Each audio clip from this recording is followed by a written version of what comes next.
Hi, this is Michael from MVR Music Lessons, and today I'm just going to be talking about notes on the piano.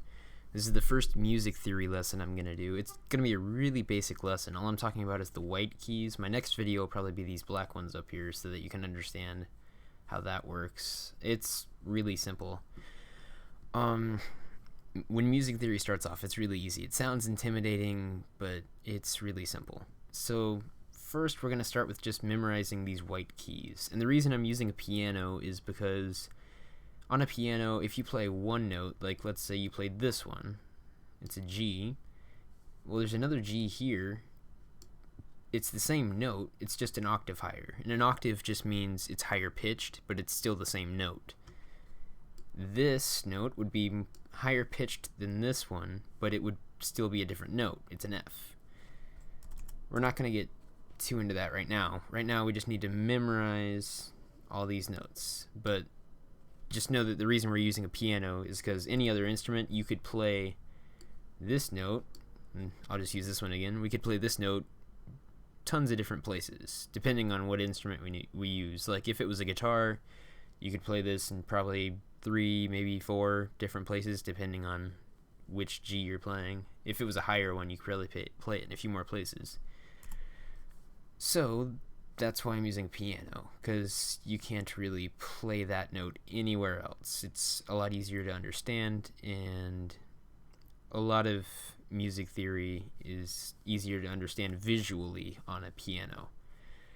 So what we're going to do is just memorize these white keys, and this is probably going to be a fairly short video. I don't want to make it too long because it's just memorizing this. Basically, it's the alphabet. It's really simple.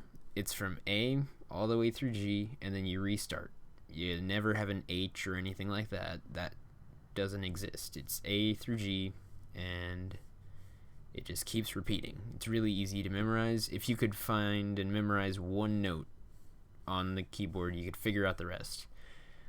That probably won't help you too much later on. You're going to want to know all of them, but it's really easy because it's just a pattern that repeats. You see we have 2 black notes here, 3 black notes, and then it goes back to 2. And I said we weren't really going to get into the black notes. I'm not really going to talk about their names, but just recognize that pattern, because that's how you find the white keys. You see 2, and you know that right to the left of the farthest one on the left is a C. And from that C, you can just count up the alphabet. And I mean, that's really the easiest way to do it, is just to find a note and know where the rest are based on that. And the more you do that, the more you'll start to memorize the other notes, and eventually you'll just be able to see a key and know what it is. Like you'll just see this and know that that's an A. You'll see that, you'll know it's an F. It's pretty easy. I mean, there's not too many letters to memorize. The keyboard's a pattern, so it just keeps repeating. Basically, what I want you to get out of this lesson is just these notes right here. Just memorize it, and that's basically it for this lesson. The next one, I'll be talking about the black keys and how they tie in with these. It's going to be another pretty basic lesson. If you already understand all this, I'd skip ahead a few lessons, maybe to about the 3rd one where I start talking about chords. But yeah, other than that, this is going to be it for this lesson, I guess.